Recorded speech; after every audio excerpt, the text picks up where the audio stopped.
Okay, as we're still waiting for a couple of more people to be admitted, I'd like to welcome you all to a month of service presentation of Grandparents' Rights in Texas. My name is Nia Murray. I am Programs Coordinator with Neighborhood Recovery Community Development Corporation, and we are one of the partners in the A Month of Service collaboration. Also included is the Houston Bar Association, Lone Star Legal Aid, the Earl Carl Institute, Houston Volunteer Lawyers, Harris County Appraisal District, and Harris County Tax Assessor Collector. And together we make up a month of service. And basically what a month of service is, it is a collaboration of these 8 different organizations that come together on a monthly basis and offer a variety of different workshops relative to the empowerment of the community, asset building, asset protection, and maintaining of generational wealth. This particular topic has been a hot button issue for quite a few grandparents that have attended a lot of the advanced legal planning or guardianship workshops and things of that nature that we've had in the past. So we wanted to make sure that we didn't leave out the grandparents as well too, so that they'll know what their rights are and where they go to access resources and different information. We started our collaboration several years ago, knowing that we all service the same community, we all have the same mission, the same goals, in servicing in the communities that we all have in common. And we know that there are a lot of underserved communities that do not have access to a lot of resources or know about information that's out there, what's available. So that's what we decided to do, come together and provide that information. We used to go out into the community and offer a variety of these workshops for an entire month. And then we would pack up and then go to another neighborhood and do the same thing all over again, which is how we came up with a month of service. So if you see Amos anywhere, then they're talking about all of us. So with that being said, thank you guys for joining us today. If you guys have any questions, we do ask that you put your questions into the chat. If you're following us on Facebook, then please type your questions into the comments and we will go over the questions at the end of the presentation. The one thing that we do want you to keep in mind is that because the session is being recorded and we are also broadcasting live on a social media platform at Amos Houston TX, so please follow us. That we want to protect your privacy as much as we possibly can and ask that you try to keep your questions to be in the general sense as much as you can, so that your personal detail information is kind of not getting out there for everybody to have access to. In addition to that, the information that it is provided here today is for educational purposes only. It is not legal advice.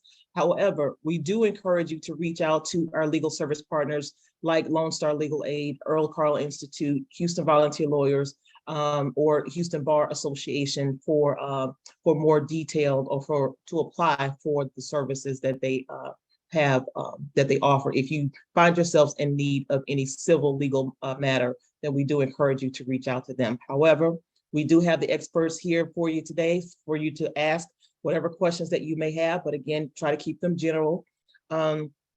If you don't want to type your question into the chat, please feel free to wait until the end and raise your hand and unmute yourself, and you can ask your questions directly of the presenter. So we're gonna be mindful of you guys' time. So we want to go ahead and introduce our partners and our presenter, and we will move right on into the presentation. So again, thank you guys for coming. And for those that have never joined us before, I do also want to say, if there are any attorneys that are joining us today where you see a course number outside of our legal presentations, Houston Bar Association does sponsor continuing legal education credits for those attorneys that do attend that can get those credits for free. So please do take advantage of that as well. But Myra, I'd like to go ahead and have you introduce yourself and we'll move right on in. Good afternoon. Thank you, Ms. Nia. Good afternoon. My name is Myra Hippolyte, and I work with the City of Houston Department of Neighborhoods in the Division of Neighborhood Engagement. And on behalf of Mayor Sylvester Turner and Director Takasha Francis, we want to welcome you to the Month of Service Partnership. The Month of Service is all about that, giving you back free information to all the community leaders throughout Houston, Harris County, the state of Texas. We want to let you know that you guys, you're not alone. Whenever you're going through a stressor in your life, whatever a stressor you may think it is, We want to make sure that you have all the information that you need to make the right decisions. So guys, know you're not alone. You have a couple partners here walking right by your side. And of course, we're not going to hold your hand, and it's up to you to come to and get educated through our virtual workshops. Thank you guys. Have a great day and stay safe. All right. Let's see. Reagan, did you want to introduce Miriam, or Miriam, did you want to introduce Reagan? Since I know Reagan's going to be doing the actual presentation, but I want to give you guys both the opportunity to go ahead and introduce yourselves, and then we can just move right on into your presentation. So. Sure. Reagan is a staff attorney with Lone Star Legal Aid. He has over a decade of nonprofit experience and a lot of experience working with family law, as well as several other areas. And Reagan, I'll turn it over to you to continue. Thank you, Miriam. We're very lucky to have Miriam at Lone Star Legal Aid, so I'm very fortunate to work with her and learn from her.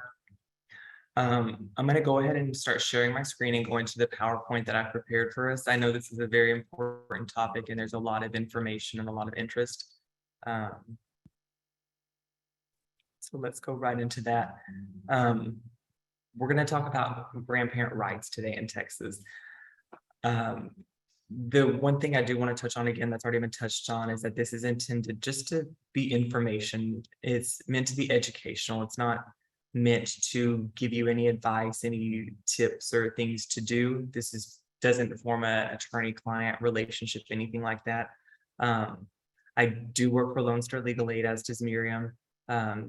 Here's our information if you're interested in applying. There's also our website, so I welcome you to do that. Another interesting thing is Texaslawhelp.org is a website that I always recommend. It's one that has a lot of great information, great topics. Everything is very understandable, and there's lots of forums, guides, tips, advice. So when I started putting together this presentation, I thought that I would put myself in the shoes of the people that I give advice to. So I went to Texas Law Help and read all of the articles, all of the forums, and all of the guides that dealt with custody. And that's how I put together this presentation. Most of the text, most of the answers and the questions that you'll see in here came from Texas Law Help. I wanted to do that so you could see how understandable it is, how easy it is to get this information, and how it's really available for you if you want to go to texaslawhelp.org. Again, this was from their custody section, but they have sections for all different types of civil legal matters. So please go to this site. I can't recommend it enough. The topics that I have today, I kind of want to give a little roadmap. The first thing I want to touch on is paternity. The reason this is important is because, it might not affect you if your daughter is the mother of your grandson, but if it's the father, your son's the biological father, but how does the court know? So we're going to touch on that. I also want to touch on conservatorship and possession orders. That way you can understand some of the terminology and some of the typical orders and things that come out of the court system. We also want to touch on some conservatorship alternatives for the non-parent. It's important to know that there are things out there that you could search for instead of just going straight for custody or visitation. We're also going to look at in a suit affecting the parent-child relationship. When you go to court and you're asking for possession, what you can expect as a non-parent. Even though you're a grandparent, you're a non-parent to the child. And finally, we're going to touch on child support issues and what you can expect with that. So let's jump right in and go over some paternity issues. Oh, also, I want to admit I can't do two things at once, so I won't be monitoring the chat. So Miriam's here with us, so she'll kind of monitor and accumulate the questions for the end when we have time for that. But I did want to let you know that I'm not ignoring. I just can't focus on two things at once, but I'll admit it. So paternity. Paternity is how we know the legal identification of the father of the child. It's only when that's established that the father has legal rights and duties of a parent. If the parents are not married, then the father doesn't have any legal rights until that actual paternity is established. So how can we establish that? There's three main ways that we can establish paternity to where it's legal and official. And the first one are presumptions. The second one is by filing an acknowledgement of paternity, and the last one's a court order. And I went over these quickly because I'm going to go into them on the next slide. So establishing paternity is important because that's not only what secures a father's rights to the child, but it also makes sure that the child gets what the child needs, such as financial support from both of the parents, benefits such as Social Security benefits and anything else that might be available, but also medical history, because children do have the right to know any health problems they may have. So there's a lot of types of fathers. I don't know if you knew, but every child has a biological father, but sometimes the child doesn't have a legally established father yet. So there's biological fathers, presumed fathers, acknowledged fathers, adjudicated fathers. So let's kind of look at what each of those mean. The presumed father. A presumed father is recognized until that status is rebutted or confirmed. So what that means is a man is presumed to be the father of the child if he was married to the mother when the child was born. This is the most common situation of a married couple, the child is born, the man's presumed to be the father. On the slide, there are some other situations too where you can have a presumed father. One is if he married the mother of the child after the child was born, but he then voluntarily claimed paternity of the child with the vital statistics unit on the birth certificate or in another record in which he promised to support the child. So in that one, he wasn't married to her when the child was born, but he did marry her later on and met those other criteria. Another way you can have a presumed father outside of the parents being married is if during the first 2 years of the child's life, the man continuously lived with the child and represented to the others that the child was his own. Now let's look at the acknowledged father. An acknowledged father is one who signed the documents. So once that presumed father has signed documents, such as the birth certificate or an acknowledgement of paternity, he's the acknowledged father. This type of document will legally make you the father without having to have a hearing or a court order. Again, this document is typically done in the hospital after the child was born. And I know you might be asking, well, we're here for grandparents' rights. What are we talking about? Different types of fathers and establishing paternity. Again, this is important if your son is the father of the child, because how else can you establish that you're the grandparent and should have any rights at all? So the acknowledgement of paternity is, again, a legal form signed by a man and the child's mother that states that the man is the genetic father. So he's signing it at the hospital saying, yes, I'm the father of the child. Once it's completed, the acknowledgement of paternity is filed with the Texas Vital Statistics Unit. And the genetic father then becomes the legal father with all the rights and duties. The acknowledgement of paternity is not valid, however, if the mother is married to someone else when the child is born. An example of that is if since the mother is married to a man, that man is presumed to be the father. Because there's already a presumed father, another man can't sign an acknowledgement of paternity and say, well, I'm the father. Well, he can't do that alone. You can do that if you have the husband sign a denial of paternity. It's kind of a revolving door. You have to have one in, one out in that instance. So typically you can just do an acknowledgement of paternity unless the woman is married. Then you would have to have a denial of paternity from the husband, as well as an acknowledgement of paternity from the child's biological father. Also, too, I get really excited when I talk about all this. So Miriam's here to jump in and correct me if I misspeak. I'm a human, so that's one of the great things too, is that I'll readily admit it. So Miriam will jump in at any time, and that's fine. So let's look at this. I just want to put that out there at the beginning. So special requirements for an AOP. Again, this is an important legal document because not only is this granting you the legal rights to the child, but it's also giving you all of the legal obligations that come with it.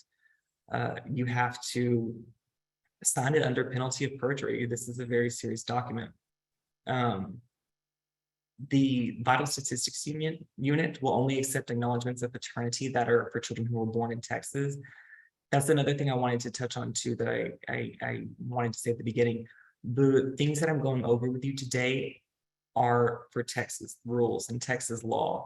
Every state has their own rules. Some of them might be similar to Texas, but I have no idea which ones are the closest to Texas or which ones are comparable. So on here, when I have laws and stuff, remember that this is for Texas specific things that I'm going over today. So when you look on here, here are the special requirements for an acknowledgement of paternity. Again, the child doesn't already have an acknowledged father. You can't have multiple acknowledged fathers, presumed fathers, legal fathers. Again, you want just the one to be able, so there's not a confusion. So then we look at what voids an acknowledgement of paternity. Again, it's voided if another man is acknowledged already. Because one of the things in the acknowledgement of paternity is that there's no one else in existence. That's the presumed father or the adjudicated father. So if it turns out that that was a lie, or maybe not even an intentional lie, if you just didn't know it, but there was a presumed father or an adjudicated father already, then your acknowledgement of paternity is going to be void. So even though you file it, it's going to go away. And the denial of paternity. This is what happens when you're married to someone and the child is not yours. To be able to have the biological father file the acknowledgement of paternity and claim the child as his own and have the legal rights, the father has to, the husband, I should say, has to file a denial of paternity at the same time. And so the Vital Statistics Office is going to have two hands out. On one hand, they want the acknowledgement, and on one hand, they want the denial. That way, it just clears things up in their system. There are also the special requirements for the denial of paternity, and they're pretty similar to the acknowledgement of paternity. And there's nothing that's too extremely special there. And the acknowledgement, and so where do you go to complete them? The acknowledgement of paternity and or the denial of paternity can be completed at the hospital where the child's born. Once that's done, the hospital will file it with the Texas Vital Statistics Unit. And this was news to me too, and I'll readily admit to again, like I'll admit I can't do two things at once and I get excited and misspeak. I learned some stuff doing this presentation too. I think that's one of the things that's really interesting. No matter how long you do this or study this, there's always something that you remember or learn. And again, that's a testament to Texaslawhelp.org that most of this information came from there. So that shows you that it's a pretty comprehensive website that's great. So an acknowledgement of paternity or a denial of paternity can also be completed before or even after the child is born at a certified entity. And I didn't know what that was. So it said it's like a local birth register or a child support office. Once it's completed at that entity, or once it's completed, that entity will then file it with the Texas Vital Statistics Unit. So that's a little bit about how to get an acknowledgement of paternity and a denial of paternity. Miriam? Yes, we do have a question in the chat on the topic. What is the procedure when the biological father signs an acknowledgement of paternity, but the husband of the mother fails to sign a denial of paternity, either because he refuses to sign or is unable to sign, as when he is absent or deceased? And typically, the recourse under the Texas Family Code in this situation, and Reagan, feel free to add commentary, it would likely have to be an adjudication of paternity, because the denial of paternity would be the avenue where you can clear it up without going to court, but it would be an actual adjudication of paternity. No, that Miriam's absolutely right. Again, since the Vital Statistics Office, they want a denial and an acknowledgement at the same time. So if they don't get one, that doesn't mean that the biological father can't be the legal father eventually. That just means you have to go down a different avenue to make that happen. And since you don't have the denial of paternity, you have to go to this option that we're going to talk about now, which is the adjudicated father. Adjudicated, just some fancy word that just means it's been declared in the court. So that's what we're going to look at now. So the adjudicated father is the man who the court decides is the father of the child. And they don't just look at you and say, I'm going to decide you're the father. The decision's made with the blood test, the request of the parties. So the example that was in the question, since the husband, see, I'm going to misspeak. If the husband won't sign the denial of paternity because he's non-existent or he just doesn't want to make things difficult, then you would have to go to the court and ask them to adjudicate the father, to make a decision, a ruling on who that would be. And to do that, they would order a blood test to show that the husband is not the father and the biological father is the father. It sounds weird to say that so many times, but that's how you would go about that, is having a blood test in a court rule and say that's the father. So a little bit about establishing paternity. There are other ways too that a man can protect his interests if he thinks he might have fathered a child. I don't think that this is commonly done, but it's things out there that you can do to protect yourself, or if you know you have a son that might be the father of the child, things that he can do to protect his rights, which in turn protects your rights as a grandparent. There's the Texas Department of State Health Services, there's a vital statistics, they have a paternity registry. And this registry lets a man alleging to be the biological father of the child assert his parentage. Again, and this helps him preserve his rights as a parent. And the man can register with this paternity registry independently from the child's mother. So he doesn't need her permission to say, I think I'm the father. This notice of intent to claim paternity doesn't legally establish paternity. It doesn't say, okay, you're the father, done deal. It won't do anything official like that. It won't adjudicate him as the father. It won't add his name to the birth certificate, but it can be used to help begin the process. There are some things you need to know about filing this. It has to be done before the birth of the child or not later than 31 days after the birthday of the child. I'm sorry, not the birthday, the date of birth of the child. The paternity registry, some examples that I gave here from the website were that the paternity registry may be useful in some of the following situations. A man and a woman don't agree who the father is. So in this instance, like the example that was asked about the husband wouldn't sign it. It could also be that if the woman wouldn't say who the father was, if she wanted the husband to be the biological father. In this instance, the other man who believed he was the father could fill this out. And the court system could kind of sort that out. If more than one people, so if both of the men claim that they were the father, this is another way to go about solving or going about figuring out who the biological father was. And again, if the mother refuses to sign the acknowledgement of paternity, so you have a man saying, I'm the father, let me turn this in, but the mother won't sign the acknowledgement of paternity, then the man who believes he's the father can turn around and file with the paternity registry. Let's see. So the paternity suit, this is one where you want to have it adjudicated and you want to say, I'm the legal father. You want to have that established. A parent can also do that to prove they're not the father. An example of this would be a married couple and the husband says, I'm not the father of this child. I know it, I'm going to file a paternity suit. So the paternity suit is not just to establish who is the father, but you can also establish who's not the legal father. We're going to talk about who can file things. I have that a little more in depth later as standing, but standing is who has the right to file the suit. And in this instance, who can file a paternity suit for a minor child? It can be the child's mother. If the child has died, then the mother's parent, grandparent, sibling, or child. So this is important for the grandparents to know too. If you need to file a paternity action to figure out who the biological father was, but unfortunately, your daughter has died and you have your grandchild, but that gives you standing to file a suit to see who the father is. A man presumed to be the father. It's a little weird to hear this next one, but it's the child himself can file that. Of course, they're going to be older at the time. They're not going to be into filing a parentage suit, but a child has standing to bring that to figure it out. And also, the one that we're probably familiar with is government agencies, adoption agencies.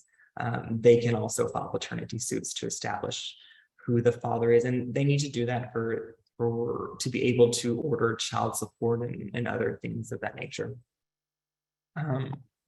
And then the jurisdiction. Jurisdiction is the court's power to hear that case, to hear that suit, to hear that issue before it. So if the petitioner is going to ask, the petitioner is the person that brings the suit, that initiates. So on this slide before, we went over who all could bring it. So any of these people that started the suit is the petitioner. So if the petitioner asks the court, can you help me? Can you help me establish paternity? The court has to have jurisdiction over the man who's alleged to be the father. So the Texas court has a jurisdiction over the alleged father if any of these happens. The father can agree to the jurisdiction by filing anything in the case.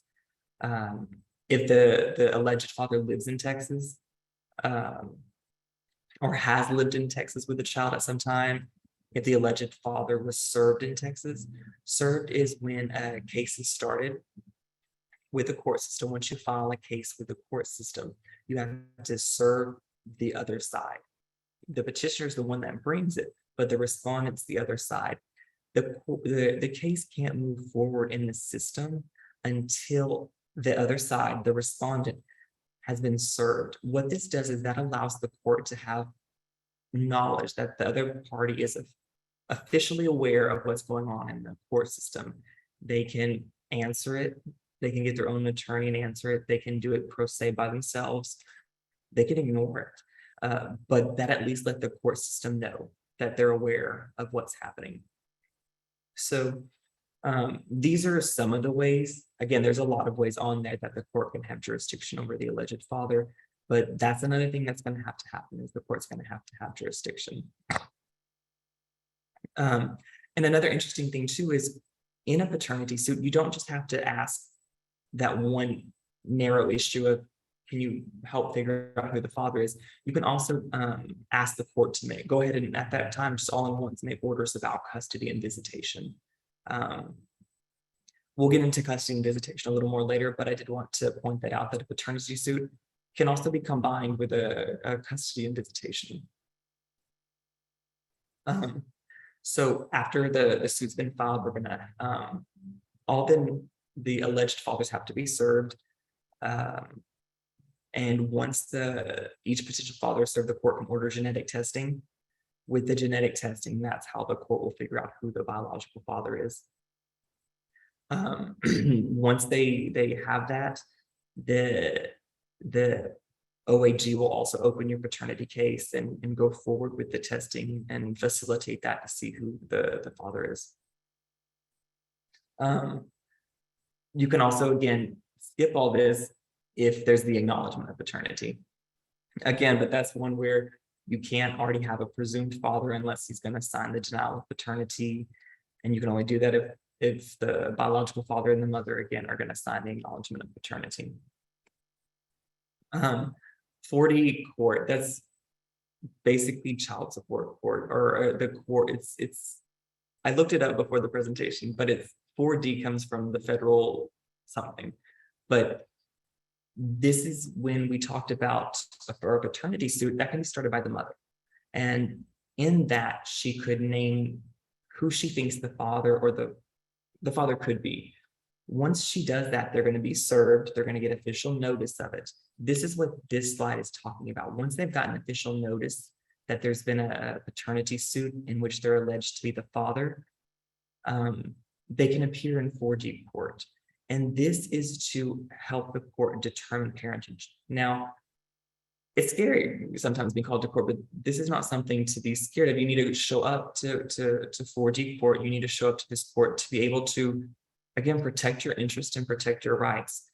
Sometimes it seems easier in the moment to ignore some issues and just, it doesn't matter, I'm to show up, they won't do anything. But the problem with some of these legal issues is that if you don't show up, there can be a default judgment against you, which means that since you had notice officially, you knew that the hearing was going to happen because you were officially served, the court can go on without your involvement. And if you're the only father that was listed and you don't show up to give your genetic sample, then the court can just say, okay, well, he's going to be the father as far as we're concerned. So it's important to actually go to ask for a paternity test. Again, when I was doing my research, it says usually the court covers the cost of the test. So don't think it's going to be so expensive. I mean, again, this is not the rules. This is kind of like what I've learned and what has commonly happened. So I don't want you to say, well, that guy said that y'all pay for it. No, so just keep in mind though, that it's something that it's important to ask for to protect your rights.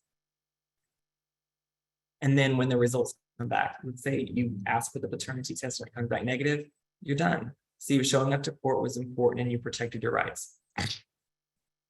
And you're out of the case as far as you're concerned. If the test result comes back and it's positive, that you are the biological father of the child, then the court can go ahead and order child support. Depending on how old the child is, the court could also ask for back child support, things of that nature. Which is, again, is why it's important to show up to court. If you don't show up to court and the child's 4, that's a lot of back child support. The court could order if you were, just because you didn't show up. So it's really important to show up. But we do come across the issue when there's an unknown father. This is not something that the court, I don't want to say takes lightly, but this is something that's very important to the court to confirm that the father is unknown. The reason for this is that the United States Supreme Court and the Texas Supreme Court has given great importance to the rights of raising your children and being a parent. So they want to make sure that the child's biological father is truly unknown and that the mother just doesn't want to admit who it is. Again, this is not to badger anyone. This is not to get in too much into your business, but just as much as they want to protect the child's right and the mother's right, they want to protect the rights of the potential father who might want to be able to be a part of that child's life. But there are situations where the father's unknown. If this is the case, then no man would have the legal custody or visitation. But consequently, that also means that there's no biological father who would have the legal obligation to provide child support or medical support. That's something else to think about.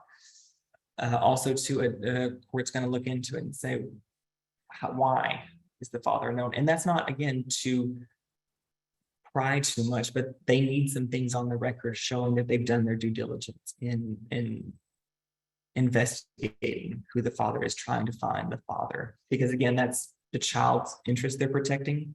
Because if they find the father, then they have someone that can help raise the child, that can help with child support.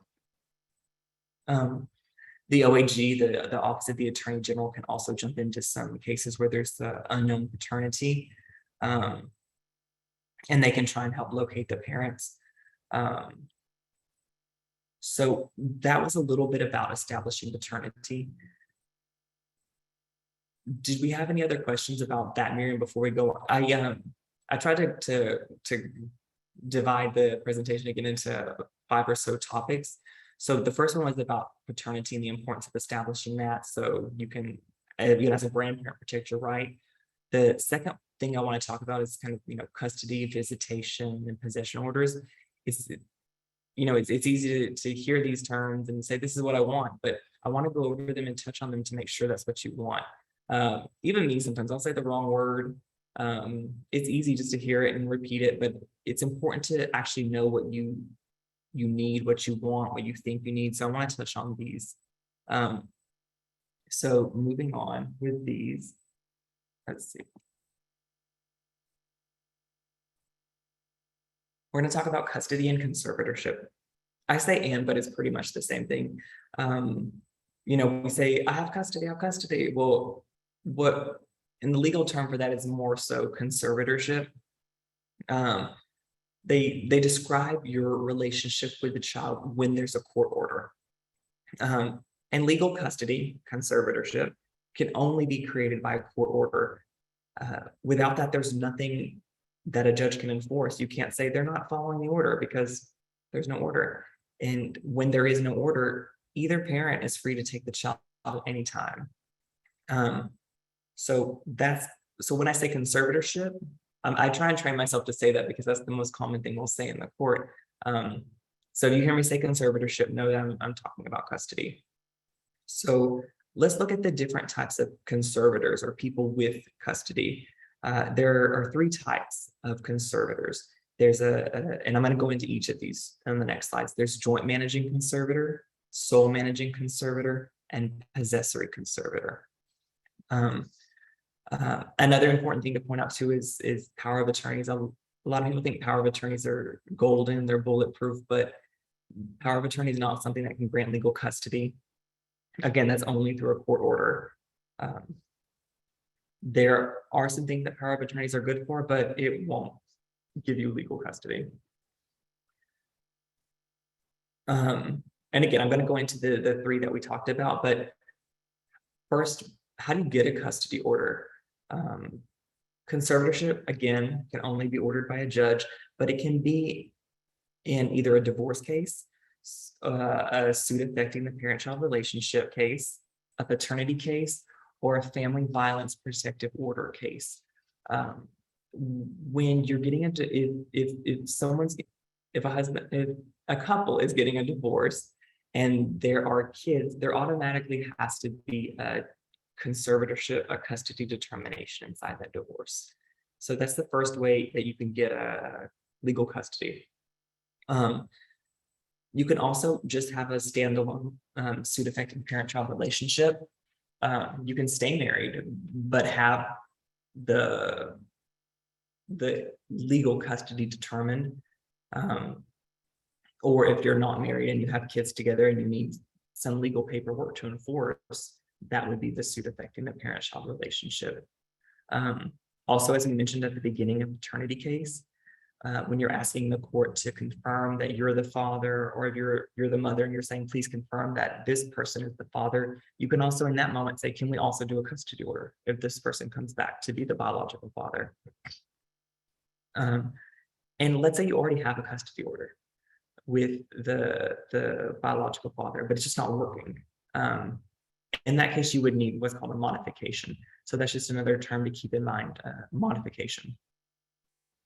So there's a lot of text I'm going to try and go over because this is the most common type of conservatorship, is the joint managing conservatorship.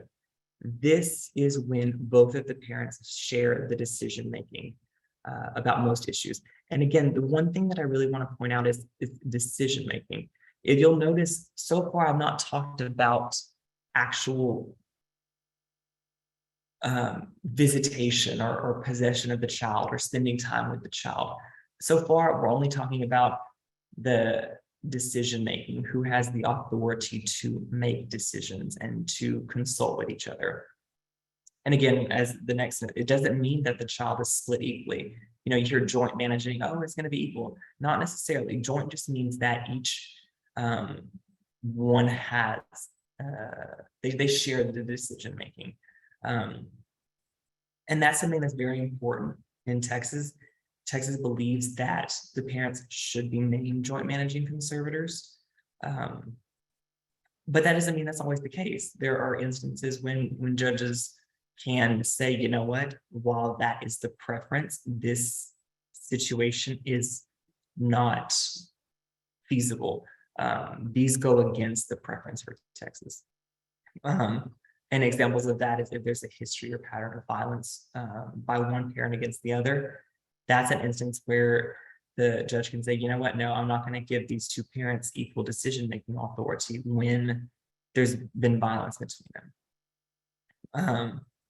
Also, too, while we say joint managing conservatorship, while we say they share the decision-making, one will have the exclusive right to decide where the child lives.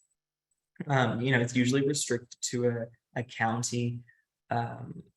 I know that the ones I've seen for Harris County, we say that whether it's the mother or the father, they have to reside in Harris or the contiguous counties.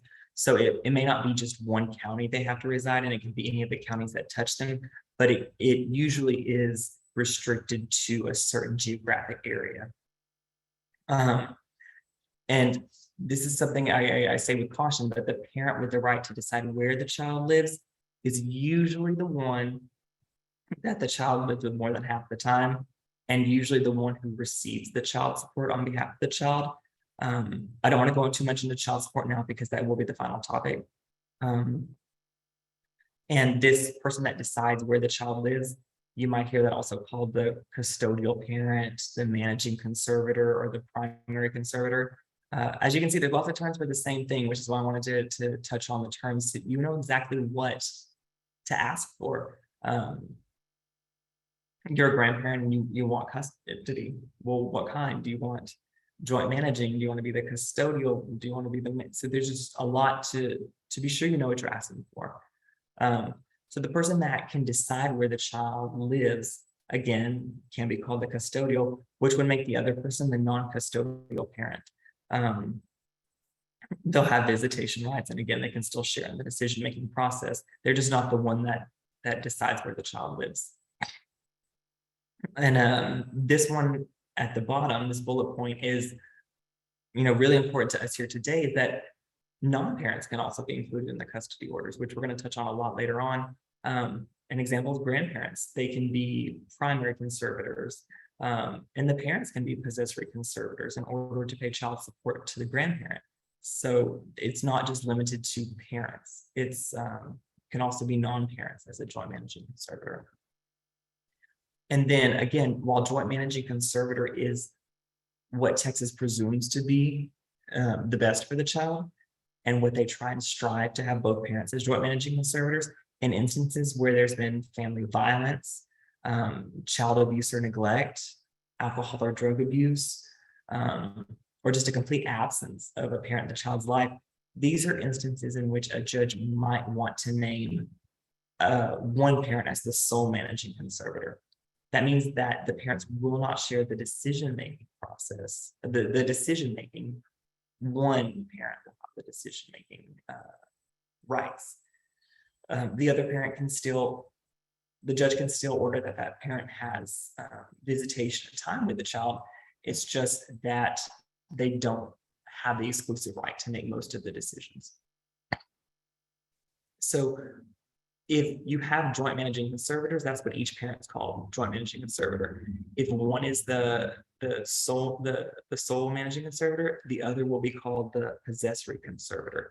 And that's the one that will pretty much just have some visitation rights, which we'll discuss. This is for decision-making rights, which is different from the visitation rights, as we'll say, which we'll go over shortly.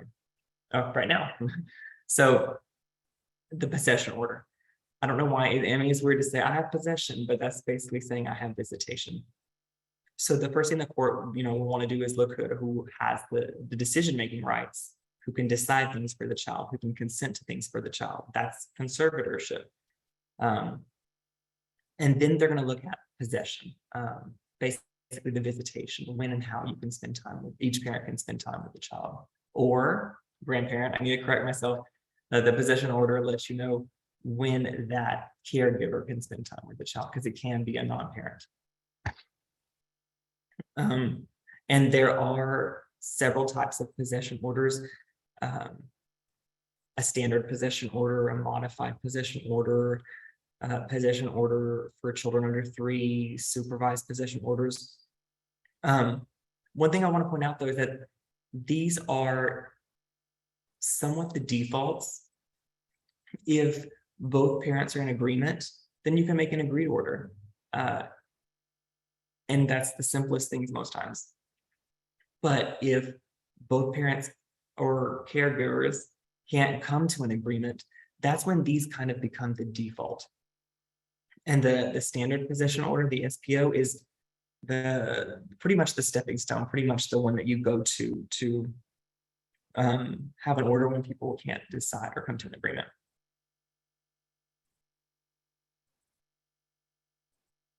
And getting a possession order is pretty much the same as when you were wanting to get a custody order. It can be done in a divorce case, a suit affecting the parent-child relationship, a paternity case, or a family violence protective order case. And again, if there's already a possession orders out there and you want those changed, you're not going to have an original suit, you're going to ask for a modification.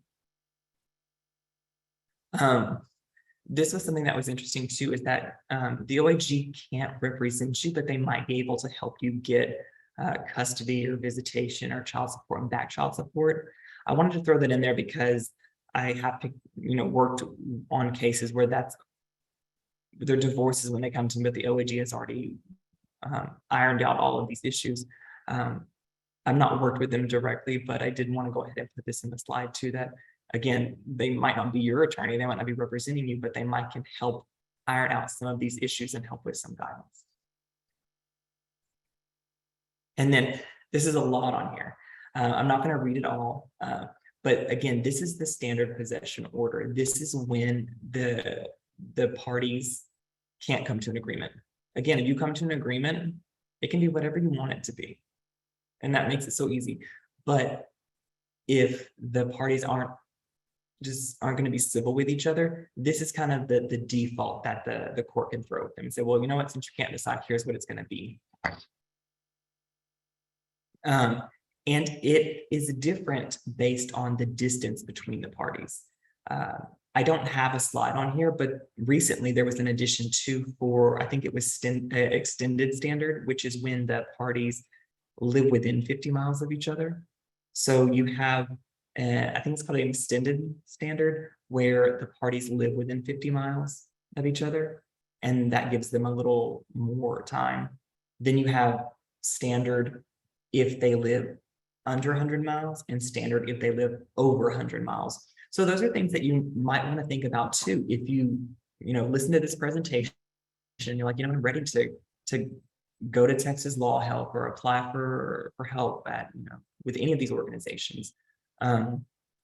These are things to keep in mind, that how far do you live, that can determine a lot of things. And then, again, there's legal presumption that the standard is not in the standard possession order isn't in the best interest if the child is under 3. But whenever you hear me say there's a legal presumption, also know that can always be rebutted. It's not going to necessarily be an easy task, but you can always rebut a legal presumption. You just have to be prepared, which is what I'm hoping this presentation will help you do, to know what your rights are, know how to prepare. That way, when you decide it's time, you already have your ducks in a row. And then there's also a modified, and a judge can order a modified if it's not a typical, if the standard possession order isn't workable for the typical for this couple, whether it be because one of the parents is a firefighter and has a very weird schedule, or is a flight attendant, and you just the standard every other week and things won't work, you can look at doing alternating weeks where it's 1 week on, 1 week off, 1 week with this parent, 1 week with this parent, splitting weeks. So these are things to think about too. And again, if you can come to an agreement with the other parent, the other person, the other conservator, I should say, then that's the best. And then also too, if there's a safety concern, there can be supervised visitation where the judge only lets the other parent have supervised visits. Again, the legal system does believe that both parents having an active role in the child's life is important. So they will likely order even supervised before they say none. That's not to say they won't order none at sometimes when it's that severe and that grave, but supervised is an option to think about. That's kind of a little touchstone on custody orders, possession orders, knowing what to ask for, what those things mean. And now I wanted to touch on some interesting things that I learned about this too, that non-parents can have and non-custodial parents can have when it comes to visitation. One of them is designating a competent adult to pick up and drop off the child on the parent's behalf. Again, I always want, if there is already an order, I always want you to follow the order and look at that and know what it says you can and can't do. But if the order is silent and doesn't say that someone else can pick up the child on your day for visitation, someone else can pick it up. So that could be a good way for a grandparent to exercise a little right to go see the child a little more. I mean, driving's not fun, but if you haven't seen your grandchild in a while and your grandchild lives far, then driving to pick them up could be a little treat. So under a standard possession order, either parent can designate a competent adult to pick up and return the child. Again, some custody orders are stricter, but under the standard order, either one can choose a competent adult. If the designated adult, like if you say, you know what, I'm going to let the child's grandma pick up the child today, and you're denied, it's as if you were denied visitation. You would have to enforce that with the court. You would have to go to the court and say, you know what, they're not following the custody agreement. Can you make them enforce it? Your mother or the grandmother couldn't. So those are things to think about too. It's always good to let them know, hey, my mom's going to pick up the child today, and the child's grandmother is going to pick up the child today. But that's something to be aware of, is that you can designate someone to pick up and drop off the child. And then what about can a family member exercise visitation for the parent? Courts know, judges know how busy life is.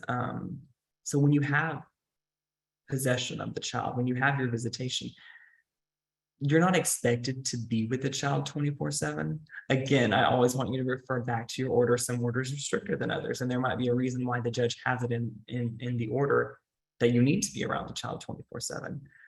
But under a typical standard or default order, a parent's not expected to be present with the child 24/7. So this is another way that a grandparent could try and squeeze in some time with the grandkids, and saying, you have visitation. Can I be there? And see the child. As long as there's nothing in the order that says this shouldn't happen, then this is a great way to exercise some rights as a grandparent. Now, grandparent visitation. So this is the thing that we're going to talk about in the next section. But I did want to put it here to point out too that there are grandparent visitation statutes. But they come with significant hurdles, and we'll explain why. And so again, as I've been saying, if both parties can agree to things, it's the best. That's why I wanted to point out on this slide, the easiest way to visit a grandchild is to establish or maintain positive relations with the child's parents. I know that's not easy. It's really not. It can be very difficult. But that's something that I do want to point out, that it's possible. Only one parent has to give you permission. It doesn't even have to be your parent. I mean, your child. It could be the grandchild's other parent. It could be your, I guess you would say, in-law if they were married, or your daughter or son-in-law if they were married. But only one has to give you permission to visit the child. So think about that too. When you say, you know what, I'm just going to try and get grandparent visitation through the court. That happens sometimes. It really does. But you'll see the hurdles we're going to have to jump through a little later. So don't forget about this. just trying to mend a relationship could also be another way to facilitate having some grandparent rights, seeing that grandchild. This is something that was very interesting to me as I was putting this together. When I was putting this together, again, I went through Texaslawhelp.org because that's what I most recommend to people. So I thought, you know what, step in their shoes and see what all is there. And so I tried to find any little way that a grandparent could squeeze out some visitation time with their grandkids. And this is one interesting one that came to mind, is that if, well, let's talk about military deployment and child custody. If a parent is deployed for military service and there's a custody order, nothing automatically happens to the order. The order doesn't go on pause. The order doesn't cease to exist. But if you know you're going to get deployed, or if the child's other mother knows that you're going to get deployed, either one of them can request temporary orders. If it's any of these conditions here, whether it's military deployment, military mobilization, and temporary military duty. So what this is saying is that you and the child's other parent already have orders in place. Everything's great. One of you gets called to deployment. If that's the case, then either of you can ask the court, you know what, can we have some temporary orders? Things are working out great now, but one of us is going to be gone for a little bit. So can we have these orders in the meantime, just until this other person gets back? This is an option when, you know, one of the spouses is deployed and there'll be a big distance from the residence, or even if they won't be a big distance from the residence, if their schedule is going to be so drastic that it will materially alter their ability to exercise their rights and duties or visitation, that's when you can go to the court and say, you know, can we have some temporary orders because of a military service?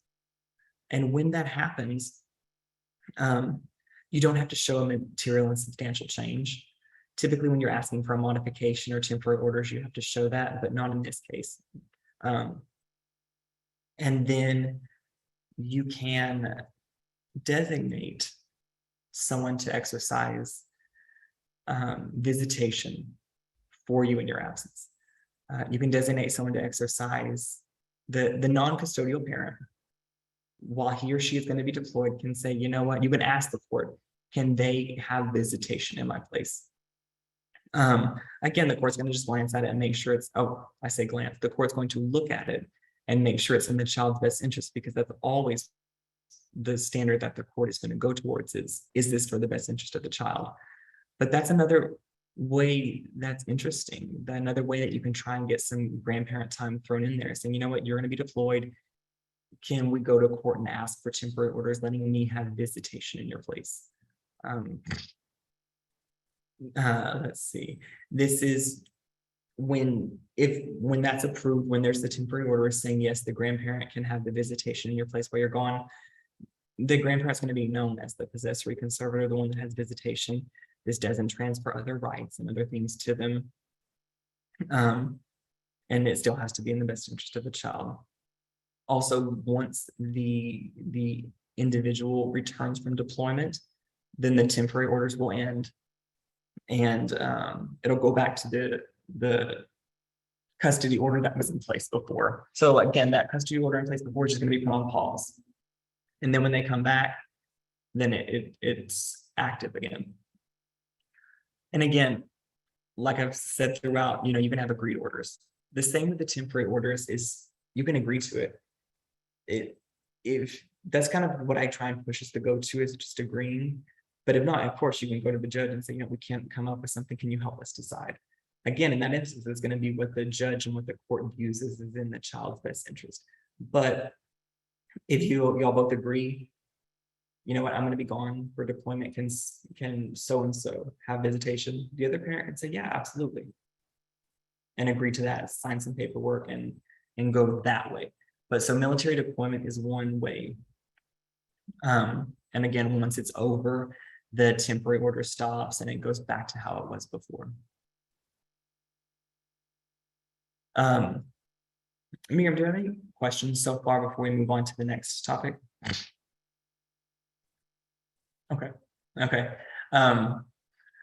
So one thing that I before I jump into, you're a grandparent, let's go to court and file suit. I wanted to really put together all of the things out there that you could do.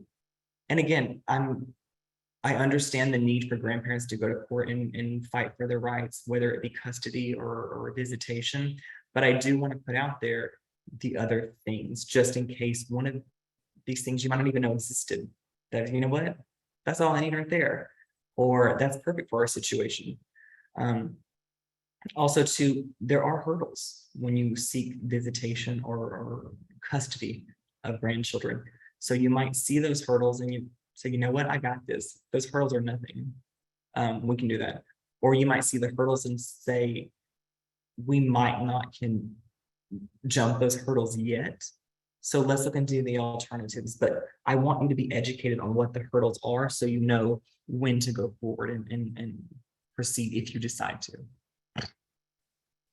So there's something called an authorization for non-parent care of a child.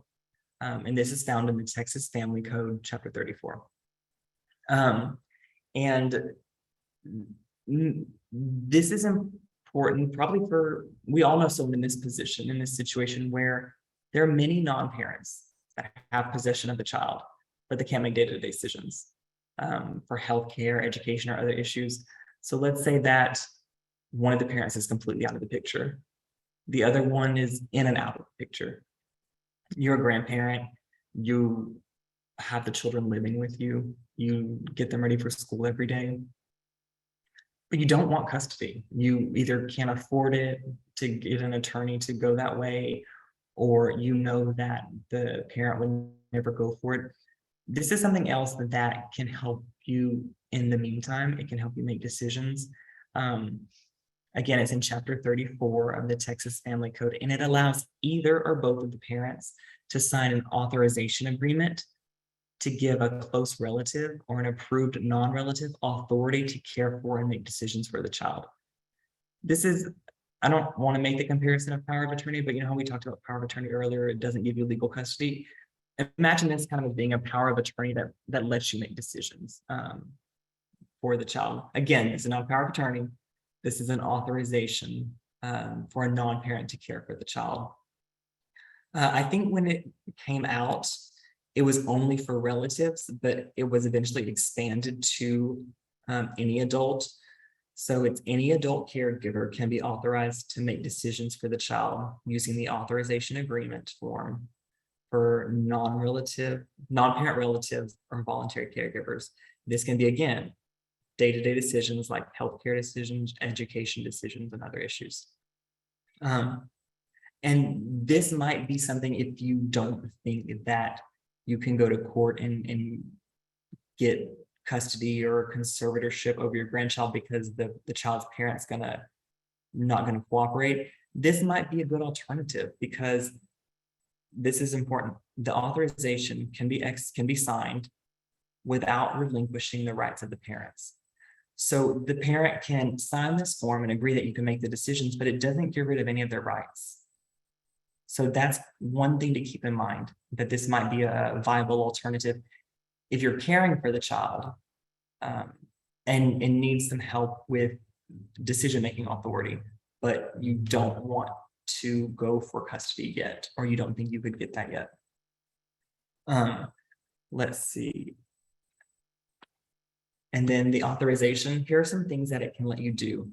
Consent to medical treatment, get insurance for the child, enroll the child in school, consent to extracurricular activities, consent to the child getting a driver's license, consent to the child getting a job, get copies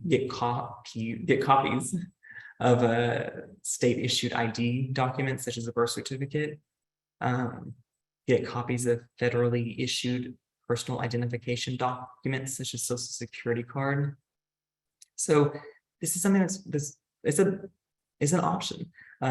It lets you actively get these things that you'll need if you're caring for the child day to day. And again, it gives you all of it authorizes you to do all of those things without taking away any rights of the parent. So that way, if the parent is in and out of the picture, they might just go ahead and sign it, knowing that they'll return one day and they'll have their rights there. What does it not do? It doesn't allow the non-parent to consent to an abortion or emergency contraception. And it also, again, doesn't transfer the rights from the parent to the non-parent. So those are the two big things it does not do.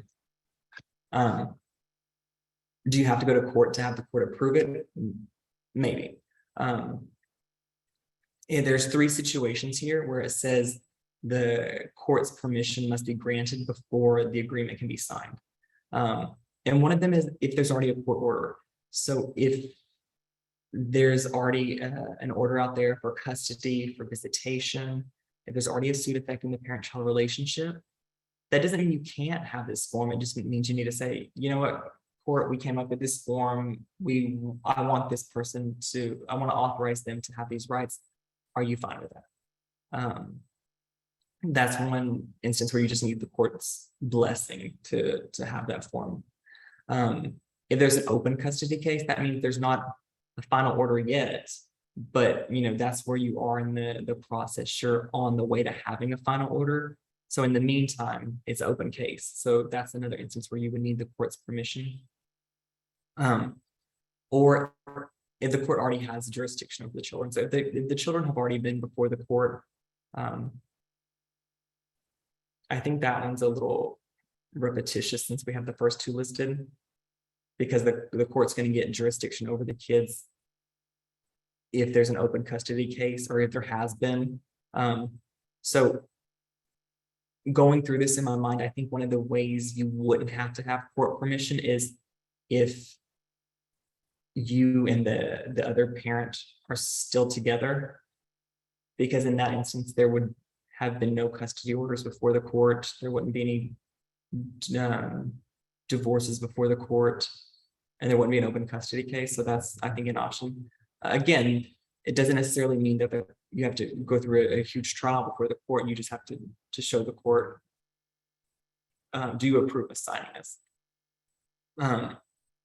Again, one or both of the parents can sign it. And when that happens, again, if you have to get the court approval, you have to file it with the court, but either parent or the person accepting the authority can file that with the court. And then here's the big one: do you have to inform the other parent? If you have to ask the court's permission, you do, because of all of these procedural steps you have to take. So that's something that I don't want you to think you can do it behind another parent's backs. But again, if the other parent's out of the picture, then this is something that they're out of the picture or they don't care. It's informing them is not a big deal. And again, there's a lot of information on here, but I don't want to go into all of it about how to inform the other parent. Again, because I want this presentation to be more about informing you of when you should go forward and seek more help and more in-depth help from an attorney to help you navigate these procedural things. So how long does the authorization last? Until it's canceled or until the expiration date you wrote on the form. It says that if you check the appropriate box on the form, it can remain effective even after your incapacity or death. So when you fill out the form, it's going to go over, do you want it to have an expiration date? When should it end? And if there's no end date on the form, it's going to end until you revoke it. And it says either parent can revoke it or cancel it. And that's one thing too, is where if this is an option as a grandparent that you think is a good approach for you, you know what, I couldn't get custody now, so let me just shoot for getting one of these. That's something to think about. But knowing that either parent can revoke it, can cancel it, that's something you need to think about too. If you're really scared that, you know what, I think they'll give it to me, but I think the other parent will cancel in a week, or I think that my own child will cancel in a week just because they go back and forth so much. That's something to think about, is maybe it wouldn't be worth the time to get this document executed, you should consider going towards custody. So these are kind of the pros and cons for that. There's also temporary authorization for care of a minor child, and that's in the Texas Family Code, Chapter 35. The one we just talked about was Chapter 34. This is Chapter 35. And this is where you're a non-parent and you're asking the court for authorization. The difference is in Chapter 34, one of the parents or both of the parents was consenting. This is where neither of the parents are in the picture, neither of the parents are there. You're asking the court for just a temporary authorization to care for this minor child that's in your possession, that you're taking care of. And this is when you can do that. You can do that if you're the non-parent. And again, it's weird because to think of, if you're the grandparent, to think that you're the non-parent, but you're not the parent, as in the mother or father of this child, you're the grandparent. So if you're the non-parent, and you've been caring for the child in your home for at least 30 days, if you are any of these, if you meet all of these requirements, that's when you can go to the court and ask for this authorization. Again, if the parent's going to agree, then you should consider the other form. There are benefits to the other form because it can be indefinite. It can last for forever. It can last for a long time. This form has an expiration. I skipped slides to get here. I didn't know the order. So this one it lasts for a year. And then when it's nearing the end date, you can ask the court for an extension of a year. But beyond that, you can't. Again, you can cancel it at any time. So the child's parent can ask to cancel it if they show up.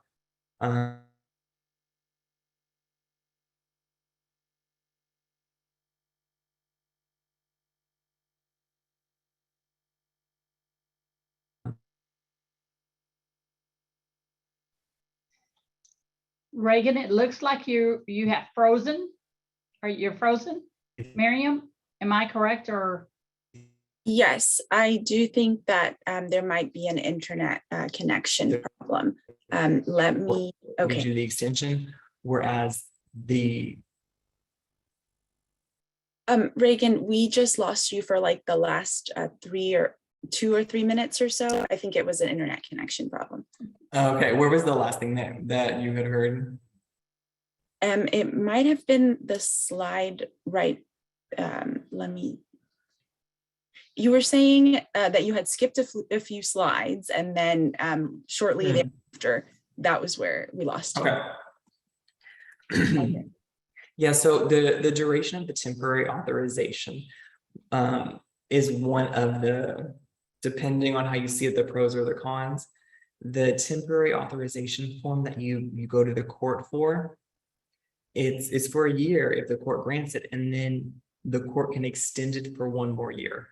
So the timing issues are other things that you need to keep in mind, where if you don't think 2 years is going to be enough time, then maybe the temporary authorization isn't right for you. Maybe then you should either try and get the parent to sign the authorization from Chapter 34, or you should go straight for custody. So that's another thing to think about. But again, the temporary authorization, that you go straight to the court and ask for that. You don't have to have the parent necessarily agree with you. So if the child is in your care and you're caring for them, then that's an option to get some legal backing behind your ability to make decisions for the child. And there's also what's known as the consent to medical treatment by a non-parent, and this is in Chapter 32 of the Texas Family Code. This allows certain non-parents to consent to medical decisions. And this is important. I don't want you to think, oh, well, I can just consent. No. There's some things to remember. Is when the person having the right to consent cannot be contacted, and that person has not given actual notice to the contrary. So what that would mean is, if your son is the one that has the right, or daughter is the one that has the right to make medical decisions, and you can't get in touch with them. You can make that decision if you know that it wouldn't have been, if your son or daughter hasn't given you notice to the contrary. So as long as they haven't said, don't do this, or I don't want you to do this if this ever happens, then you don't have an idea of anything to the contrary. So then you can make that decision. I didn't find a lot of information on this, but it did say that there is an actual form. But talking about it a little more, it says when the person having the right to consent, as otherwise provided by law, cannot be contacted, and that person has not given actual notice to the contrary, the person can consent to medical, dental, psychological, and/or surgical treatment of a child. So these are the people that can make that decision. It's not just anybody. You have to fall into this category. So if you're a grandparent of the child, and you can't get in touch with the parent that can make decisions. If you're an adult brother or sister of the child, and you can't get in touch with the parents who have the right to make that decision. If this is the case, then here's a form. It was 2 or 3 pages, and I only kind of wanted to, again, just give a screenshot so you're familiar with it and know that it exists. But if you go to Texaslawhelp.org, they had a link to the whole form. But I wanted to kind of show you what it looks like. It says, I consent to the treatment of the child whose name is, and it has a blank. I am, and you have to check whether you're the child's grandparent, adult brother or sister. So what this form is doing is it's following, I'm going to go back a slide. It's following this code right here and making sure you're one of these people that can make the decision. And it's going to ask you who the managing conservator is. Can you get in touch with them? So this is something that if there's an emergency, remember that there's a form that might qualify you to make medical decisions for the child if you can't get in touch with the parent. Again, this is a kind of a stretch, but I wanted to let you know all options that were out there, anything that was kind of grandparent right related. Now that we've kind of known about the alternatives, I wanted to jump into suit affecting the parent-child relationships. So, we've talked about what custody is, we've talked about what possession is, what the terms mean. We went over some alternatives to see if maybe one of those is good enough for your situation. But if it's not, if those alternatives aren't enough and you need to get the child out of the environment that they're in, then it might be the best for you to go for custody and possession of the child, the grandchild. But I do want to educate you on some of the hurdles and some special considerations that non-parents face when they're in the suit affecting the parent-child relationship. So as far as custody disputes between a parent and a non-parent, so you're the grandchild and you're going to be in court fighting against your child for custody of the grandchild. First, we kind of want to glance at the parental rights in the United States and Texas. Again, we talked about how important it was that you try and find any unknown fathers of the child when we discussed establishing paternity. It shows here too that the United States has held that the Constitution protects the fundamental right of parents to make decisions concerning the care, custody, and control of their children. So right off the bat with the U.S. Constitution, or with the United States, you see that there is a lot of importance and a lot of deference to parents raising their child and parents making the decisions about how to raise their children. And because the Supreme Court has viewed that the U.S. Constitution protects that fundamental right, there's what's known as a fit parent presumption. This means that as a fit parent, the interest and rights to make decisions for the child are protected, and a court may not interfere with those rights because of the presumption that the fit parent acts in the best interest of the child. So again, there's 2 things I want to point out. Number 1, there's the fit parent presumption. That right off the bat, there's the presumption that a parent acts in the best interest of the child. But I want you to remember what I said at the beginning, that with all presumptions, you can overcome that. You just have to be ready, you have to be prepared, and you have to know how to do that. But that's just an extra hurdle that as a non-parent facing parent, you're going to have to be prepared for. And again, we just talked about the United States, but that's also the same in Texas. Texas also recognizes this legal presumption that it's in the child's best interest to be raised by his or her parents. So again, Texas presumes that it's in the best interest of the child to award custody to a fit parent. And again, it's the presumption that the fit parent acts in the best interest of the child. So what is a fit parent? It's not explained in the Texas Supreme Court or the Family Code. It's one of those things where you put so much importance on it, but you don't tell us what that means. So that makes it interesting, that's for sure. Some cases have discussed some factors that would significantly impair a child's physical health or emotional development. And so that can help us distinguish more about what an unfit parent might be. And that's one thing that I do want to point out is that a lot of times in the law or in the code, if there's a saying or expression like fit parent, but it's not defined, it's not explained, then what has to happen is that a court has to decide what that means. And there are lots of different courts. There are lots of different judges. So what one court decides is significant impairment. Another court might say, not quite. So when there's something defined in a statute or a code or a law, and when there's something listed but not defined, we need to kind of go to cases to see how the cases and the judges have helped develop that definition. And we're going to get to that. Again, I mentioned this too, but non-parents is any person that's not the natural or biological parent of the child. And these are some things it can include. It can include the grandparents, the aunts, the uncles, step-parents, child's great-grandparents who are related by blood, any person who's had standing because the child has resided with that person for at least 6 months. So when you have a non-parent participation in the custody litigation, you have to meet certain definitions. The first thing that we need to understand is standing. Again, standing is you have the right to bring the case. And that's going to be one of the first things that you have to determine. And the standing statutes where you look to say, do I have standing in this case? You're going to go to the Texas Family Code 102.003. And again, I'm trying not to make this so technical by listing all the statutes and the codes. But this is one where I do have it listed later out. So I did want to go ahead and throw that out there. That standing is going to be a big deal as a non-parent.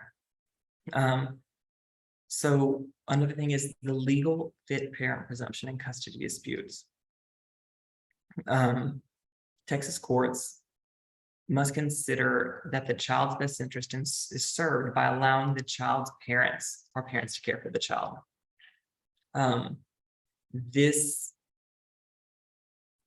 If the court finds that you're a fit parent, then the court shouldn't have a reason to question your ability as a parent. If the court finds that you're a fit parent, then there's no reason that they should award custody to someone else that's not the parent. It's only when the court finds that you might be an unfit parent through sufficient evidence that the court can look at awarding custody or possession to a non-parent. And we're going to get into some examples of this that'll help make it clear and help you decide, you know what, my situation's kind of like that. My situation's not there.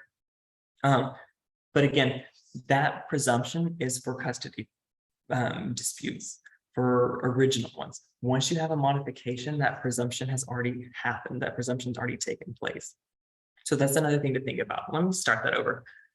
When you have an original suit, there's the fit parent presumption. So when you have you're filing the suit saying, you know, I'm the grandparent or I'm the aunt or I've had a child in my care and I want custody over the parent, there's what's known as the fit parent presumption. And what that is you have to show that even though the courts believe it's in the best interest that the parent raise the child, it's not in this child's best interest. And why is it not in this child's best interest? It's not in this child's best interest because being with that parent was significantly impaired. And if you meet that burden, if you can prove that it's not in the child's best interest to be with the parent because they would be significantly impaired, then the court can award you some possession or access or custody.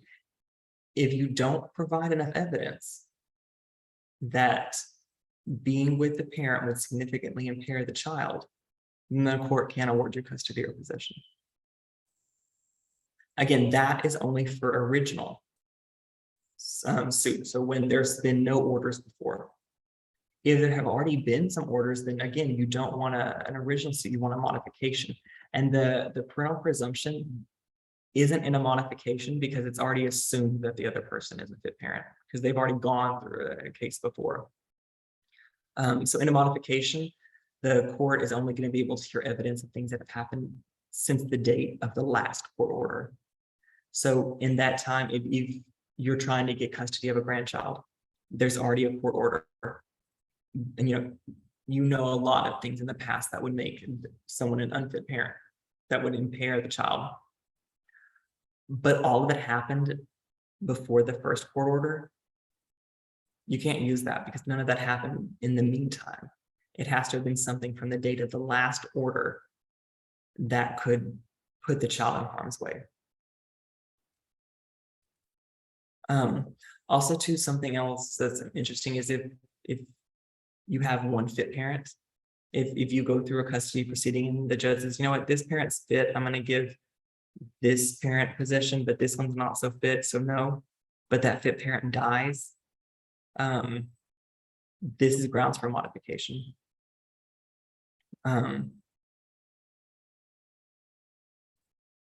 One final thing to think about is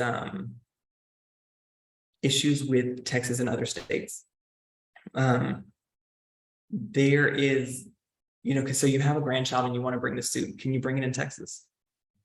Most of the time, yes, especially if the child's in your care. But what if your son moved with the children to another state? Could you bring the suit in Texas? Maybe. So that's something else that you need to have as a final consideration. If you decide you want custody, if you decide you want a lawyer, where do you go to file the suit? Can Texas hear the case? Can Texas decide the case? Where should you properly file? So that's decided by we just say the UCCJEA, because the Uniform Child Custody Jurisdiction Enforcement Act. I'm not going to spend a lot of time on this, but I'm just going to go through it really quickly. It helps prevent forum shopping. It helps prevent someone from going to what they would view as a better state or a state that's more friendly to the result or outcome they would want. So the UCCJEA gives you these rules of where you can file a child custody case. And let me skip ahead. And it says, Texas has the jurisdiction to make an initial custody determination if Texas is the home state of the child. Okay, so what's that mean? Well, Texas is the home state of the child. If the child has lived there with a parent or person acting as a parent for at least 6 consecutive months immediately preceding or immediately before the custody case was filed. So if the child's been living here for 6 months before you file the petition, Texas is the home state, so Texas can hear the case. If the child no longer lives in Texas, but Texas was the child's home state within 6 months, immediately before the custody case was filed, and a parent or a person acting as a parent continues to live in Texas. So even if the child doesn't live there, but the parent doesn't still live in Texas, but the parent or someone acting as a parent still does, then that would give you the authority to file the case in Texas. Again, the UCCJEA can get complicated if there's interstate issues, and that's an instance where you would definitely want to go to an attorney and talk to them about it. I just want to give you the groundwork of knowing that there is something like an interstate thing to think about. Should you have a grandkid that travels a lot or that lives in another state? So these are just things to think about. So initiating a suit for conservatorship, you have to have standing to file a suit. So, okay, you're the grandparent. you want custody of your kid, either the grandkid. So you file a suit, but you have to have standing. That gives you the legal right to file it. And the good news for relatives is that there are two standing statutes in Texas. There's a general standing statute, and I have that on the next slide. But there's also a standing statute that only applies for relatives. So let's first look at the general standing statute. There's a lot on here. I'm not going to go through it all, but I do want to point it out. It says an original suit may be filed at any time by, and I'm just going to touch on some of the important ones, a parent of the child,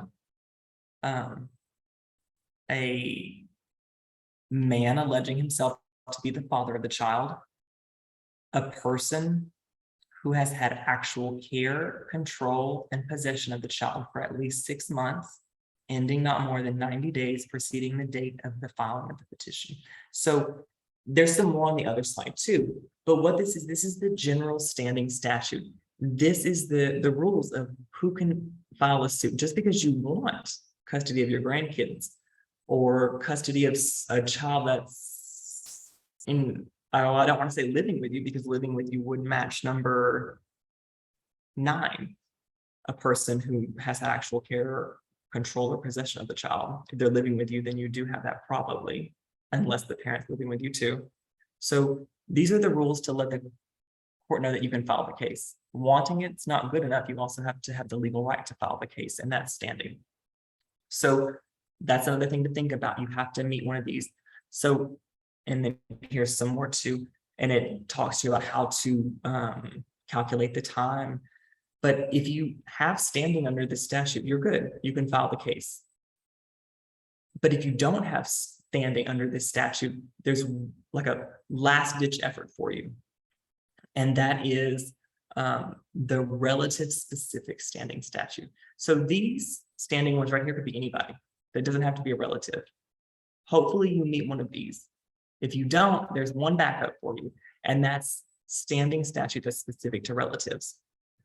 And this is, in addition to the others, a grandparent or another relative of the child within the 3rd degree of consanguinity can file an original suit requesting managing conservatorship if there's proof that, and then it gives you some things that you have to prove. One of them is that the order is necessary because the child's present circumstances would significantly impair the child's physical health and emotional development. So it's good that you have a backup. If you don't meet one of the other standing statutes as a relative, you have this one, but this is a high hurdle to reach. I did want to point out these standing statutes, and I want to go quickly over some of the things in there that it's important to point out. If you look at, so actual care, control, and possession, I'm going to flip back a few to show you why that's important. Right here on number 9, it says, so you can file an original suit. It can be filed by a person who has had actual care, control, and possession of the child for at least 6 months, ending not more than 40 days. So this is an example of where the lawmakers put it in the law book. Okay, actual care, control, and possession, but they don't define it. So what does care, control, and possession mean?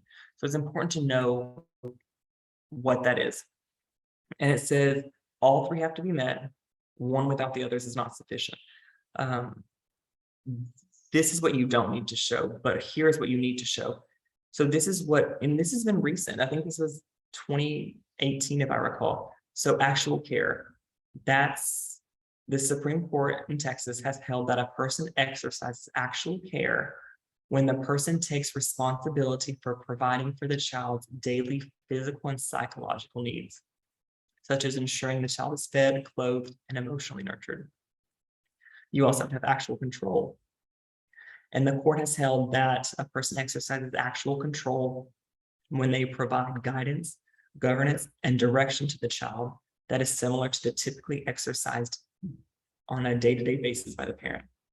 And you also have to have actual possession. And the court has held that when you share a principal residence with the child, when the child lives with you, you share actual possession. So if all these 3 things are met, actual care, control, and possession, then that gives you standing under the general standing statute for number 9, I believe it was. Again, this comes up a lot. So I wanted to point out what these words meant, because I didn't want you to read them and think, okay, I have standing. Start the process and realize you meet two of these, but not the third. If that happens, maybe you have standing on one of the other ones, just not number 9, which said you had actual care, control, and possession. Another one for the relative specific said within the 3rd degree of consanguinity. What does that mean? So it's actually in the Texas government. They don't define it in family code, but in the government code, here's the definition of what they believe is the third, or what they dictate, or what they say is the 3rd degree of consanguinity. So if you fall into one of this, then you're in the 3rd degree of consanguinity. So you're eligible to meet one of the standing requirements for the relative specific statute. Significant impairment. Remember, that's one thing for the relative specific that you would have to show. You would have to show that if you can't start this suit, that there's going to be significant impairment. To do that, it has to be by you have to show specific acts or omissions by the parent that support the inference that a specific behavior or conduct of the parent will likely result in harm to the child. You can't just show evidence saying that you'd be better conservator, you'd be a better person to watch over the child. You have to have specific acts and omissions that show things they've done that will harm the child. One thing that is interesting to note is that a parent's future conduct can be measured by recent deliberate past conducts in similar situations. And here are some examples, but I have a lot of examples on the next page, because I know this is probably one of the things that you really want to touch on. It says acts of non-support. So if you don't support your child, not just emotionally, but monetarily too, if you don't pay child support. Physical abuse, severe neglect, abandonment, drug and alcohol abuse, or immoral behavior. These are all things that can impair a child's health. Also, a parent's history of mental disorders, bad judgment, or an unstable and disorganized lifestyle can also indicate a child's health is at risk. I don't want you to read that and say, oh no, there's a mental disorder, they're automatically significant impairment. No, the courts look at all of the details. None of these things are going to be a checkbox, you're good to go to the next step. The court's still going to view it. So what I did was, this is guidance. Again, when the code has something and it's not defined, we have to go to guidance from cases to see what the courts have said. So these are all guidance from cases where significant impairment was found. I wanted to include these in here so you would kind of get an idea of how high this hurdle is. So if you want, as a non-parent, to get custody of a grandchild, you have to overcome the fit parent presumption. One of those is significant impairment. So here's examples of when the court has found significant impairment. The parent physically abused the child's other biological parent, had untreated PTSD, consumed alcohol excessively. Another example is the parent used drugs and agreed that the children needed to live with a grandmother. The parent was on a CPS safety plan that only gave her supervised visitation and restricted her from living with the children and grandmother. Another one is the parent physically abused the child. Another is the parent left the child in an unstable environment and wholly abandoned her. Another is the parent was incarcerated for much of the child's early life, was then absent from the child's life for over 2 years, and repeatedly failed to exercise the rights to visit the child. Another example of significant impairment is the parent was physically violent, favored his girlfriend's children, and refused to seek help for the child after learning that the child was possibly sexually assaulted. The children were raised primarily by the grandmother. Some of these are more in detail, and some of these are more kind of vague. For example, this one, it just says the parent's lifestyle was unstable, disorganized, and chaotic. I don't want you to think you can just go to the judge and say, the lifestyle is chaotic, it's going to be impairment. No, this was obviously a very fact-intensive analysis the court did, but this was kind of the summary of it, that with the great detail, this was supported. So you can see that this is a high burden. If you want custody over the non-parent, over the parent, this is a high burden you're going to have to meet, which is why I wanted to present alternatives too.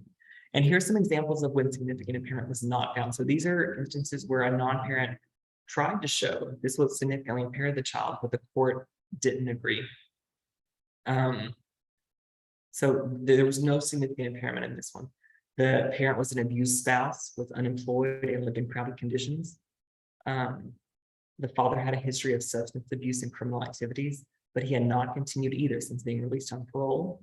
He had appropriate housing and income, and he had completed parenting classes and was compliant with all his medication and treatment of illness. Another one that there was no significant impairment found was the parent moved several times, brandished a fireplace poker in front of the children, and tried to stab a non-parent in front of the children. So some of these are pretty severe, you see. But again, the court looks to everything as a whole. So for some of these, there must have been other factors or other redeeming qualities that led the court to believe, while that might have been grave, while that might have been serious, it still didn't rise to the level of significant impairment to us. Also to it, substantial past contact. That's something that for the relative specific standing statute, there has to show substantial past conduct. So here are examples of what that could be. There weren't a lot of examples that I could find. One of them said that the court needs to focus on the actual amount of contact and not the difficulties encountered in trying to make contact. The court found that an uncle did not have substantial past conduct by seeing the children regularly. However, the grandmother did have substantial past conduct by frequently caring for the children, living nearby, and spending time with them. And a final example is a deceased mother's friend did have substantial past conduct with the children for 4 years by seeing them every day, regularly taking care of them, and spending holidays with them. So again, this is something else to show you substantial past conduct in case you need to meet some prongs, meet some elements for standing. This is what that means. Another thing that we need to point out is original suits versus interventions. An original suit is where there's nothing so far. There's no custody orders. There's nothing. So you just start by filing an original suit. If there's currently an original suit pending and you want to jump into that suit and join it, then you want to intervene. That's an intervention. This is important because the statute tells you what you can file. If we go back all the way, I'm not going to go back all that way to the slides, but it says an original suit can be filed. It doesn't say you can jump into an intervention.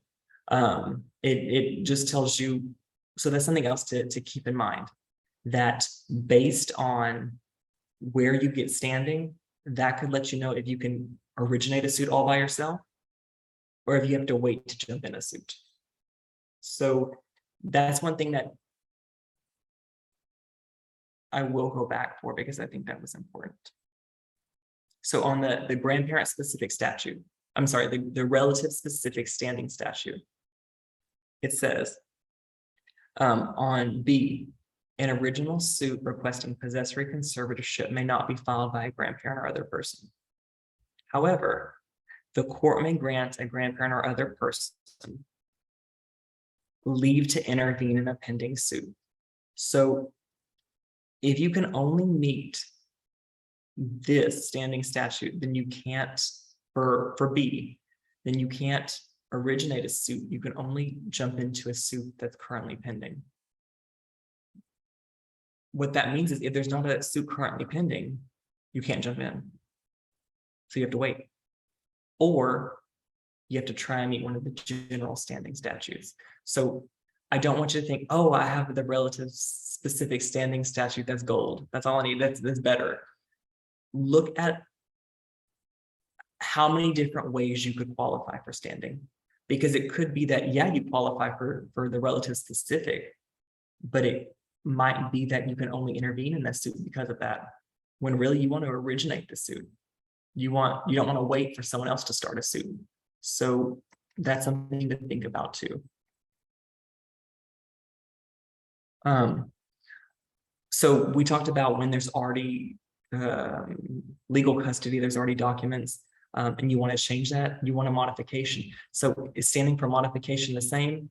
It is. I put it on here to where you see that it says the 156.02 tells you who can file for modification, and it references it back to the general standing statutes we've already gone over. So those are the same for modification versus for original suits. And now we get to the parental presumption. Again, we talked about this. I'm going to go quickly. We recognize in Texas the legal presumption that it's in the best interest of a child to be raised by a parent. In original suits in which a non-parent is seeking conservatorship over a parent, you have to overcome this presumption. And this has to be done before the court focuses on a best interest factor. We hear a lot of time, well, this is in the best interest, this is in the best interest, in the best interest. That is what the courts determine. But interestingly, when you have a non-parent seeking custody, you have to overcome the parental presumption before you can even focus on the best interest determination. So again, that's just showing you the hurdles. That's not to say it's not worth it. That's not to say you shouldn't do it. But these are things that you need to know so you can get all of your ducks in a row if you decide to file, so you can have all of this stuff ready, all the evidence ready. You can be ready when you file it. Let's see, most of the time.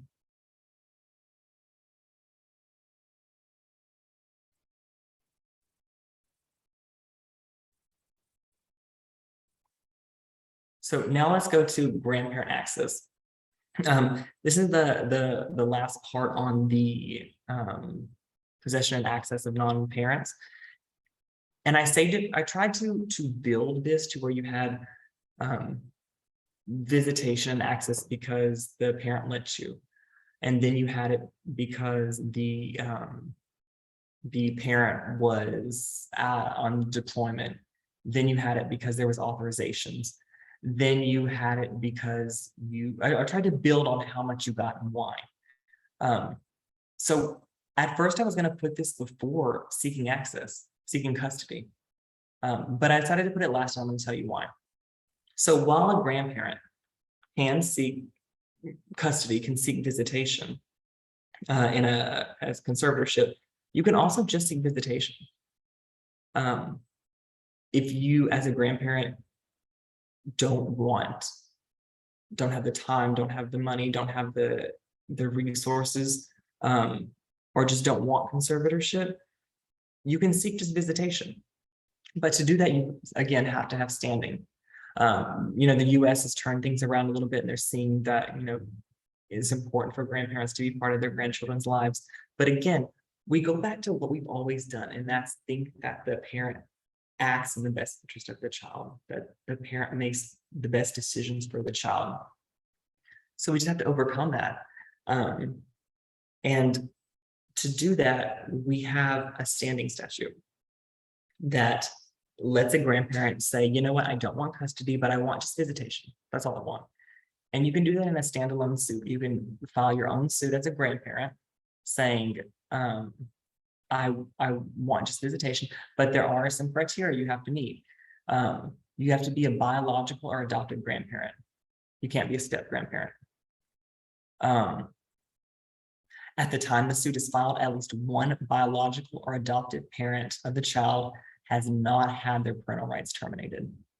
So if both parents have had their rights terminated, you don't have standing as a grandparent. So at least one of the parents has to still have their parental rights. And so this is an and, you have to meet all three of these. And the grandparent requesting possession or access to the child is a parent of the child, and that parent of the child. So this is complex language that you pretty much have to diagram and draw a map to think about. But what it's saying is that, you want possession of the grandchild, and your child has been incarcerated in jail or prison during the 3 months before you file, has been found by a court to be incompetent, is dead, or does not have actual or court-ordered possession. So again, this is a lot of things you have to meet for standing. And one of the other standing statutes for conservatorship might be easier to meet. Also too, you would think that just asking the court for only visitation would be easier, but aside from all of these things that you have, all of these hurdles for standing alone, there's also limitations, and there's other challenges too. When you file just for access, just for visitation, you also have to submit an affidavit based on your knowledge or belief that contain allegations supported by facts that the denial of the possession or access to the grandchild would significantly impair the child's physical health or emotional well-being. So that's why I put this last on here, because you see that the hurdles you face in only requesting visitation are the same, essentially, as the hurdles you face in asking for custody of the grandchild. So, there are statutes that allow you to ask for it, but the difficulties in asking and getting that and proving to the court that you need it are pretty much the same as if you wanted custody. And you would think it would be easier. There would be smaller hurdles or fewer hurdles, but that's not how the lawmakers decided to make this. That's another reason why I always try and point back to the fact that you always need to try and agree when you can. Again, there's times when you can't, there's times when it's just not possible, but sometimes now that you've seen some of these issues, you see how much you have to go through to get so little sometimes, which is why sometimes mending fences could be easier. It's not what you want to do, but that might get you more access in the end than going to court. I don't think we have time to go through the child support, but this was a big and fast overview of all of the ways I could think about to get a grandparent access and to inform you about your rights again, so you can know when you should seek an attorney, and get more advice on that. Miriam, do we have any questions that you see? There was one question that came in regarding authorizations. Back when you had mentioned that they do not cover emergency contraception. The question was, does this allow for other forms of contraception? And I did pull up the template of the authorizations, which is on Texaslawhelp, and it can be construed pretty broadly with regards to what permissions it gives. It basically has like, these are the things you are authorized to do, which you went over in your presentation, and these are the things that are not authorized. So if there is a particular concern, it is probably something that could be particularly spelled out in that authorization. Like, I mean, it's just a starting point for what can be authorized. And so it could go under the part where it says you are authorized to have medical, dental, psychological, surgical treatment. And it really is just a very narrow exclusion, which says this authorization does not confer the right to authorize an abortion or an emergency contraception. So if it's not really spoken to, it can be expressly added or probably interpreted to be included in some of the wider provisions. And Miriam, what would emergency contraceptive be? Do you think, would that be more like planned or like the morning after pill and things of that nature? Okay. Yes, as opposed to something that might just be part of a normal like medical routine. Yeah. Okay. I like routine as in like a daily anti-contraceptive that you take or something. Okay. Yeah. And again, I have no idea. I'm not a doctor or anything like that. So that's just kind of, when I hear emergency, that makes me think, okay, it's not a normal thing you take every day. Yes, that was the only question that I saw come in. Okay. Hopefully it's because it's clear and not because they were so confused they tuned out. So there were a couple of questions that were sent to me directly when people registered. Can a grandparent sue the biological parents for child support? Yes. Yeah. So if the grandparent has custody, if they were able to get conservatorship, then they can be awarded child support from the parents. Okay.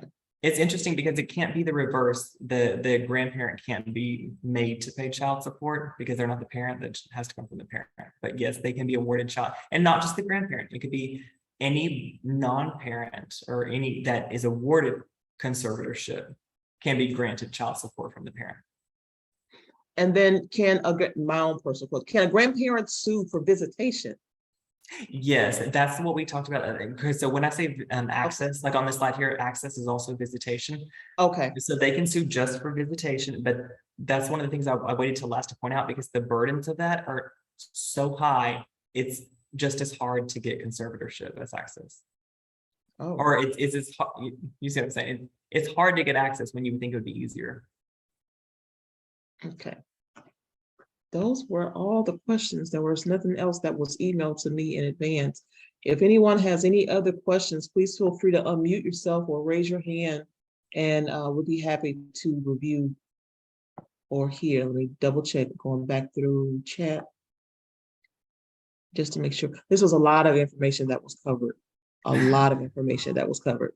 I was sitting here listening to this whole thing. It's like, okay. It was hard to narrow it down too, which is why I really wanted to put myself in the shoes of what was accessible on Texas Law Help, because it's an amazing site if you actually take the time to go through it.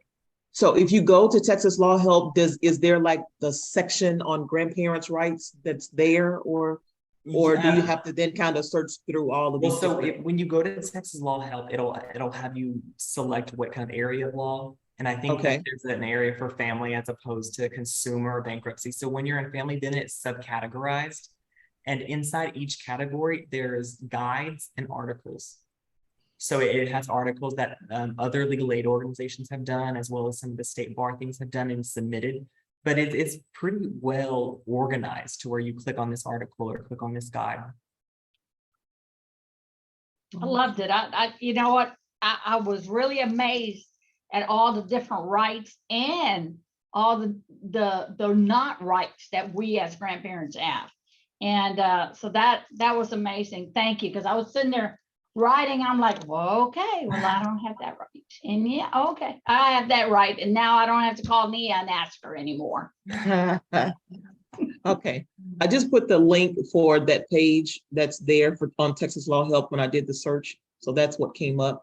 But I will definitely make sure that I also include this resource information on the link with the recording that I send out to everybody too, so that they'll have that information as well, readily available to them. So Reagan, Miriam, thank you guys very, very much for taking the time out this afternoon to provide all of this information. It was great. Again, the session was live here on Facebook. So if you go to the Amos Houston Facebook page, you can see the recording there. However, we will also be emailing the link of the recording out to everyone so that they can go back and view it again, or share it with someone else, or forward it to whomever it is that may also find this information to be beneficial. So we want to thank you guys again very much. Myra, is there anything else that you'd like to add, or does anyone else have any other questions? Thank you, Miss Harriet. Appreciate you coming back. Thank you, Miss Grace. And you know what, Nia, one of the sad part about the virtual workshops is that we don't get to see our friends as we used to in person. So we want to thank you all for taking time out and seeing us and coming by and visiting us. Hey, how are you doing, Miss Donna? So guys, know that you're always in our thoughts. And if you have any suggestions or ideas, let us know. But you know, we're always giving you our little hugs and saying hello. We miss y'all. So immediately following this presentation, you'll see the link on the top of the screen for you guys to go in and kind of give us like your input really quick. It's just a couple of few little survey questions and an opportunity for you to put in other information. If there's other workshops, again, like Ms. Myra said, that we don't currently offer that you guys may be interested in, then please let us know. Then we'll keep that in mind when we're planning our future presentations as well. So again, thank you guys very much. We really appreciate it. You guys enjoy the remainder of your afternoon. You all have a wonderful day. Continue to stay safe, stay healthy, and we will see you all again soon. Thanks, Ms. Donna. See you guys. Thanks, Monica. You all have a good day.